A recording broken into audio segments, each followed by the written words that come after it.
ሰላም ሰላም ውድ የታታሪዎቹ ፕሮግራም ተከታታዮቻችን ዛሬም እንግዲህ እንደተለመደው በአዲስ እንግዳ ወደ እናንተ መተናል ማለት ነው። እንግዳው ራሱን ያስተዋውቅልናል። እንግዳችን እንኳን ደህና መጣ። አብረን ቆየ። ታታሪዎቹ ከጃፒ ጋር እንግዳችን ለተመልካቾች ራስን አስተዋውቅልን። መለሰ በላይነህ እባላለሁ።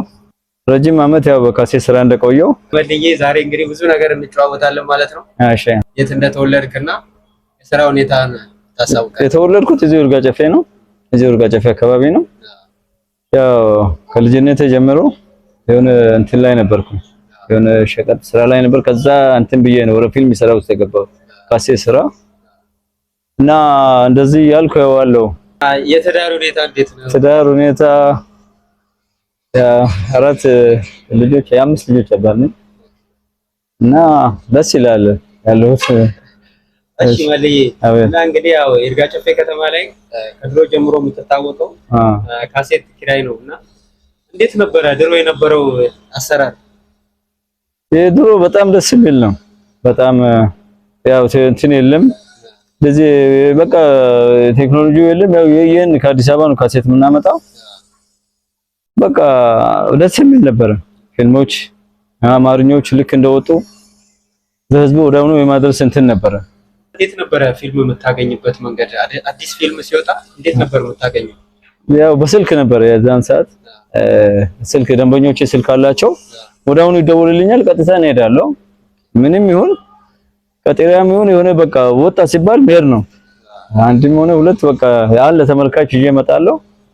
እንደዚህ እያልኩ ያው ስለዚህ ስልክ ይደወላል።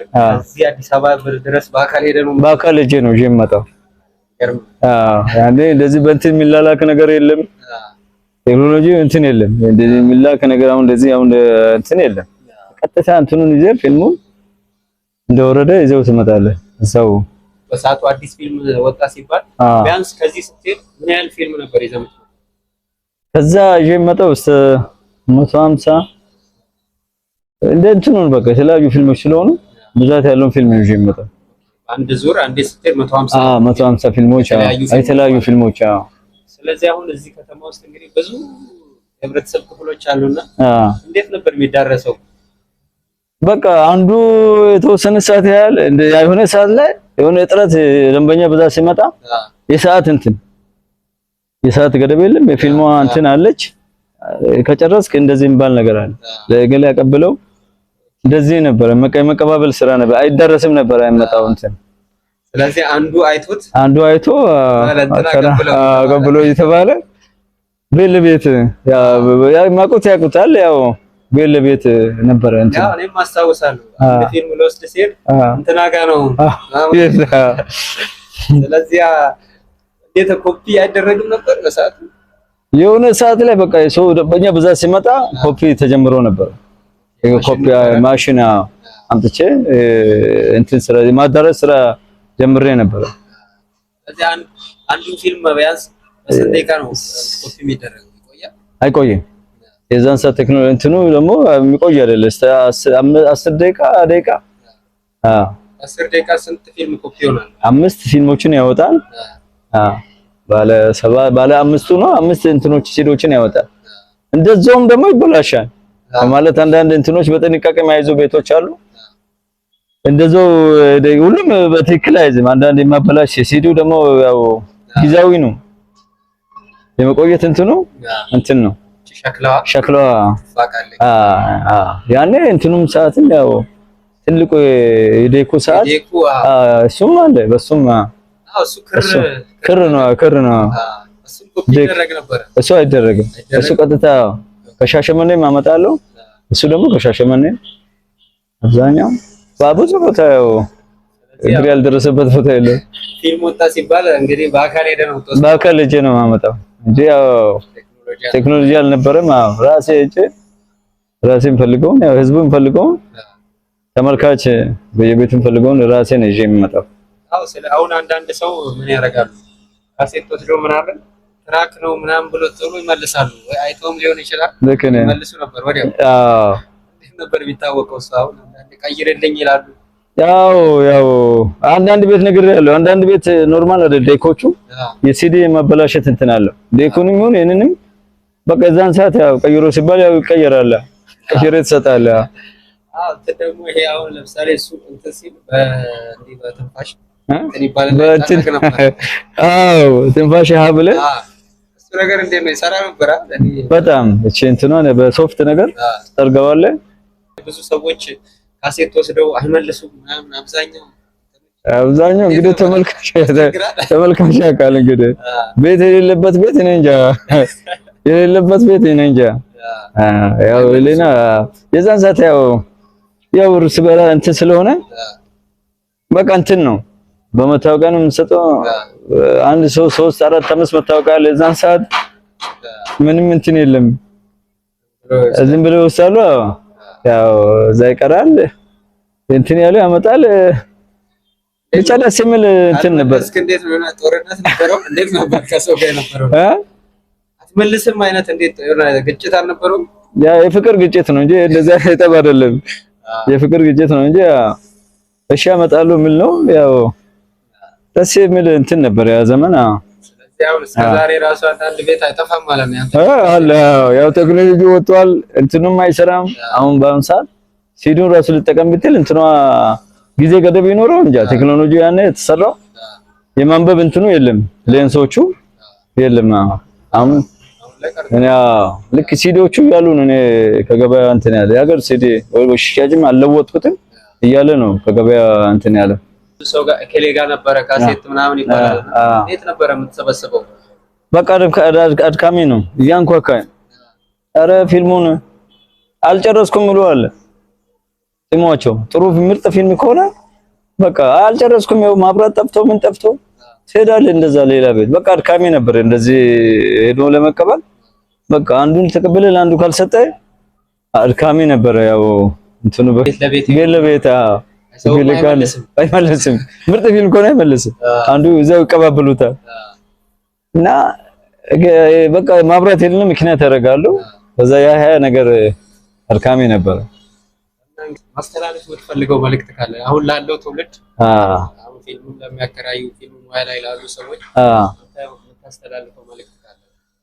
ማስተላልፈው ያው ያኔ እኔ እንደዚህ ሄጄ የማመጣው ለህብረተሰቡ ነበር።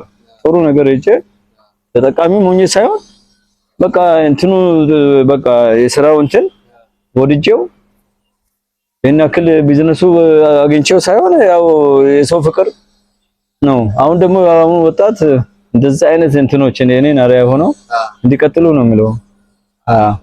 እሺ ታሪዎቹ ከጃፒ ጋር እንትንም ነበረ ደግሞ ለፊት መሌጋ ሲኒማ ቤት ፊልም ይታይ ነበር። እሱ ቤት እንዴት ነበር? እስቲ ስለሱ ቤት እናውራ። ረጅም ታሪክማ ብዙ ሰዎች ያውቁታል። አቶ ግርማ ገብረ ማርያም ቤት ረጅም ጊዜ ሰርቻለሁ። ደስ የሚል እንትን ነበረ። እንዴት ነበረ ማለት አንዳንዴ ወንበር ጠፍቶ መሬት ላይ የሚቀመጡ ተርጓሚ እስከማምጣት ድረስ ተርጓሚ ነበረ። ሞባይል የሚባል ልጅ ነበረ ከሻሸመኔ፣ አንዱም ከአዲስ አበባ እንደዚሁ ደስ የሚል እንትን ነበረ። እየመጡ ይተረጉሙ ነበር ተከፍሏቸው ደስ የሚል እንትን ነበረ። ሰዎች አንድ ፊልሞች የውጭ ሀገር ፊልሞች ስለዚህ በዛ ዘመንም ተከፍሏቸው መጥተው ተከፍሎ በቃ ተርጉሞ እዛን ሰዓት የማያው ሰዎች ያውቃሉ። ተርጓሚ መጥቶ ቁጭ ብሎ ፊልሙን የሚተርጉመው እንትን ከዛ ወዲህ ነው ወደ እንትን የመጣው። ድሮ በሰው ነበር የሚተረጎመው።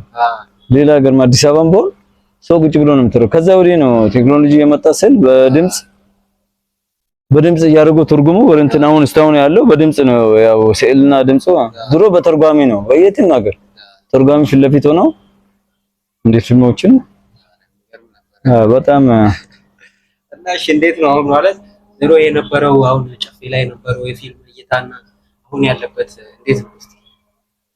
የድሮ ነው እንጃ ብቻ ያኔ ያው ብርቅ የተወሰኑ ሰዎች ነበር ከተማ ውስጥ ያው ቸሩ ልበል እነማን ልበል ጤና አዳም ቸሩ ነበር። ከዛ በኋላ ነው እንትን ያልኩት በጣም የተጋነነው እኔ ነው እና ከዛ በኋላ ያው አሁን ያለው ቴክኖሎጂም አለ በየቤቱ አለ ማለት ይችላል። አሁን በስልክ ያለ በምን ያለ አሁን ያኔ ውስን ነበር ምንም አሁን ያኔ እንግዲህ እንደዚህ ብዙ ካሴት የሚያከራይ ሰው አልነበረም። ብቸኛ ያኔ በጣም መጀመሪያ ዴኮ ነው። ከዛ ወዲህ ቪሲዲዋ ናት የመጣችው። መጀመሪያው ተሽከርካሪዋ ናት። ሙሉ አታውን ስታመጣ ፊልሞቹ አይተህ ጨርሳለህ። 150 ለምሳሌ አንድ ስታመጣ ኧረ ላይም ጊዜም የለኝም እንጂ ኧረ ይደክመኛል። የሰው እንትኑ የሰው ብዛቱ ያውቃል። ያው በተውሲ በረፍት ሰዓት ላይ ልጅ አንዳንድ እንጂ ደስ የሚል ነበረ። ድሮ የነበረው የፊልም አሰራርና አሁን ያለው ፊልም አሰራር እንዴት ነው? የድሮ ነው የሚበልጠው። የድሮ ይበልጣል። የድሮ ኧረ ደስ ይላል። የድሮ ኧረ አሁን ሲኒማ ላይ ይታያል። ኧረ አንዳንድ ኤቢኤስ ላይ የድሮ ሲኒማዎች በጣም ምርጥ ነው። አሁን የታለ? አሁን እንጂ ያው የድሮን መስል ነገር ምንም የለም። ክፍያው እንዴት ነበር? ክፍያ ከ25 ሳንቲም ጀምሮ ነው። 25 ሳንቲም መግቢያ ማለት ነው። መግቢያ በቃ ዋጋ አላት 25 ሳንቲም በሰዓቱ። ሻይ ቡና የለም። ያው ፊልም ነው የምታየው። በ25 ሳንቲም ጀምሮ ነው። በቃ ከፍ ብትል 5 ሳንቲም ነው። ከዛ በኋላ 1 ብር እያለ የቀጠለ የመጣው እንጂ 25 እና 5 ሳንቲም ነው የፊልም ስራ። አንዳንዴ ደግሞ ማለት አሁን ለምሳሌ 25 ሳንቲም ከፍለው ሙሉ የሚቀመጡ ሰዎች አሉ። እንዴት ነው ታስጡት? እንዴት ነበር? ያው እንደ ደንበኛ ያዝ ነው። ያው ለኝም ካለ ያው በዛው እንትን ይላል። ሌላ ቀን አምጥቶ እንዲሰጠን ያው አለ ብዙ ማሹ በፍቅር ነው አለ። ግማሹ ወረቀት ያዞራል፣ ፖስተር ያዞራል፣ በዛም ይገባዋል። ፖስተር ደረታቸው ላይ አድርጎ በቃ ግን ዛሬ የሚታየው ፊልም ይሄ ነው ተብሎ ይሳልና አንድ ይበልጣል የሚባል ልጅ ነበር እኔ ጋር። አሁን አዲስ አበባ ነው ሲል ይስላል ያሳያልም ይስላልም እና እንደዛ አይነት ነገሮች አለ። ፖስተር ይዙና ያዞራሉ። ዛሬ የሚታየው ፊልም ነው ይሉና በቃ እንደዚህ አይነት እንትኖች ነበሩ። ታሊ ያኔ ከፍለው የሚገቡ አሉና ሳይከፍሉ የሚገቡ ልጆች በምን አይነት መንገድ ነበር? ሳይከፍሉ የሚገቡ ልጆች ቤት ይጠርጋሉ። ይዘርጉና ይገባሉ። ግማሽ ፖስተር ያዞርና እኔ አዞሬ ገባው ይላል። ሳንቲም የሌላቸው ልጆች አሁን እንደዚህ መንገድ ላይ የሚሉኝ ልጆች አሉ። አሁን አድርጎ ወይ ስራ ይዘው ብዙዎቹ ስራ ላይ ናቸው አሉት እንትን ይላሉ። ደስ የሚል እንትን ነው። በሃይላንድ አጥበው ኩባያ የዛን ሰዓት እንትን ብለው የሚገቡ ልጆች አሉ እና ደስ የሚል እንትን ነው። ከመሌ ጋር እንግዲህ ቆንጆ ጊዜ እያሳለፍን እንገኛለን። መሌ ዋው እሺ ረፍት እናደርጋለን። እሺ ታሪዎቹ ከጃፒ ጋር መሌ እሺ ረፍት በኋላ ተመልሰናል። እንግዲህ በጨዋታችን እንመለሳለን። እሺ እስቲ ፊልም ኪራይ ላይ እንደው የሚያሳዝን ገጠመኝ አለ የምትለው ነገር? የሚያሳዝን ኪራይ ላይ ያው ማብራት ጠፋና ሲዲዎች ይበላሻሉ። ያው አዲስ አማርኛ መጥቶ ሲዲ እንትን እያልክ እያለ ልክ ሰው እየጠበቀ ማብራት ሲጠፋ ሲዲው በቃ ከጥቅም ውጭ። ምክንያቱም ሁለተኛ አይቀጥልም ያ ሲዲ። እንደዚህ ገጠሞች አሉ። ሌላ ብዙ ገጠሞች አሉ። ብቻ ያው በቆይታ አስቻለሁ። እሺ ከገጠመኞች ውስጥ በጣም ይገርመኛል ሳስታውሰው የምትለው ገጠመኝ ካለ? የገጠመኝ ነገር ያው ተርጓሚ አምጥቼ ነው በማስተርጎም ብዙ ሰዎች በመንገዱ ሲሄዱ ትልቅ ሰዎች መጣው ምንድነው ብለው ምንድነው የምታየው? ኧረ እስተመቀማት ድረስ ትልቅ አሁን ባለሀብት የሆኑ ሰዎች አሉ ገብቶ በሰማያት ድረስ ገጠመኝ። እንዴት ሰው እንደ ሀገር ሄዶ ነው ምናምን ብለው አለ። ኧረ አይደለም እዚሁ ነው ከዚሁ ነው እንደ ሀገር የመጣ ነው እስተማለት ድረስ እንደዛ ገጠመኞች አሉ። ከተርጓሚ አዲስ መጣ ተብሎ ይለጠፋል። በቃ ሰው ይመጣል። አንዱ ለአንዱ ይነግራል። በቃ ሰልፍ በለው በቃ በሰዓቱ ያን ፊልም እንትን ለማለት ሽማ በለው ደስ የሚል እንትን ነበረ። ድሮ ከነበሩ ፊልሞች በጣም የምትወደው ፊልም በጣም የምትወደው ፊልም አይረሳኝም የምትለው ፊልም አለ? ድራማ ነው? ድራማ። ቀዝቃዛው ወላፈን አይረሳም። ቀዝቃዛው ወላፈን ኤርጋ ጨፌ እንዴት ትገልጸዋለህ? ኤርጋ ጨፌ በፍቅር ነው። በጣም ደስ የሚል ነው። በቃ እኔ መግለጽ ያቅተኛ የተወለድኩበትም ስለሆነ ፍቅር ነው ማለት ነው ይችላል። በቃ ህዝብ ነው የሚለው። እጅግ በጣም አድርጌ አመሰግናለሁ። እሺ እኔም አመሰግናለሁ። ታታሪዎቹ ፕሮግራም ላይ አክብረህ ጊዜ ሰጥተህ እሺ እዚህ ድረስ ስለመጣ አመሰግናለሁ። እጅግ በጣም አድርጌ አመሰግናለሁ። መልዬ እንግዲህ በጨፌ ህዝብ እንግዲህ ልብ ውስጥ እሺ ሁሌም ትኖራለህ። እንግዲህ ፊልም ሲነሳ መሌን እንግዲህ ማያስታውስ የለም ለመናገርና መልዬ አሁንም እድሜና ጤና ይስጥህ። አሜን አሜን። እሺ እሺ አመሰግናለሁ። እሺ እወድሃለሁ፣ አከብርሃለሁ። ያው እንግዲህ ከልጅነቴ ጀምሮ አንተ ጋር መጥቻለሁ፣ ተመላልሻለሁ። እሺ አመሰግናለሁ። እሺ እሺ ታታሪዎቹ ፕሮግራም እንግዲህ ከመሌ ጋር ቆንጆ ጊዜ ነበረ። ተመልካቾቻችን እጅግ አድርገን እናመሰግናለን ማለት ነው። ቀጣይ እንግዲህ በሌላ ቪዲዮ እስክንገናኝ መልካም ጊዜ እንዲሆንላችሁ እንመኛለን። ታታሪዎቹን ፕሮግራም እንግዲህ ተከታተሉን እንላለን። ለጃፒ ቲዩብ ሰብስክራይብ በማድረግ ቤተሰብ ይሁኑ። እስከዛው በቀጣይ እንግዳ እስክንገናኝ ድረስ ቸር ሰንብቱ። እሺ